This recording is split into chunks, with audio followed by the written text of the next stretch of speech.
Assalamualaikum dan salam satu Malaysia. Saya Ariana Diha binti Muhammad Zaidi dari Sekolah Menengah Kebangsaan Bandar Tasik Kesuma.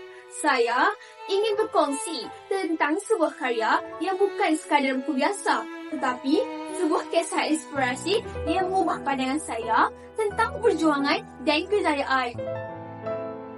Buku yang saya maksudkan ialah Anak Seorang Driver, hasil tulisan Tan Sri Samsudin Abdul Kadir, diterbitkan oleh Amir Musli pada tahun 2016. Buku ini mempunyai 440 halaman bercerita.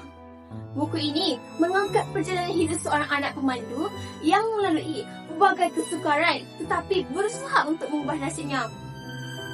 Di luar sana, ada mereka yang dilahirkan dalam kesenangan, tetapi tidak semua bernasib begitu. Ada mereka yang terpaksa bangkit dari kesusahan untuk merangkul kejayaan. Petikan ini benar-benar memberi kesan kepada saya kerana ia mencerminkan realiti kehidupan. Namun, yang berusaha keras mampu untuk mencapai kejayaan. Pada pendapat saya, buku ini adalah satu sumber motivasi yang kuat kepada pembaca. Gaya penulisan yang digunakan sangat mudah difahami. Setiap ayat seakan memberi nasihat dan pandu untuk kita tidak berputus asa dalam mengejar impian.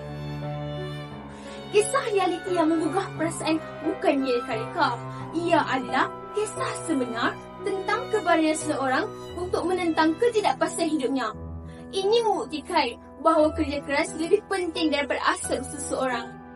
Buku ini mengajar bahawa kejayaan bukan hanya mengenai wang dan kuasa, tetapi tentang kejujuran, integriti dan semangat untuk terus maju tanpa mengenal putus asa. Selepas membaca buku ini, saya benar-benar tersentuh dengan perjuangan hidup Tan Sri Samsudin Abdul Kadir. Saya belajar bahawa kita tidak boleh membiarkan keadaan menentukan masa depan kita. Kita sendiri yang perlu membentuk laluan kejayaan kita dengan usaha dan tekad yang kuat.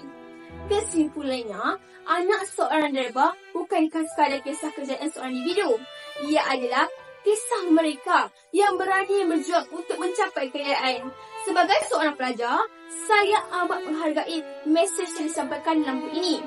Ia memberi saya inspirasi untuk terus berusaha, tidak kira betapa sukarnya perjalanan itu. Sekian, terima kasih.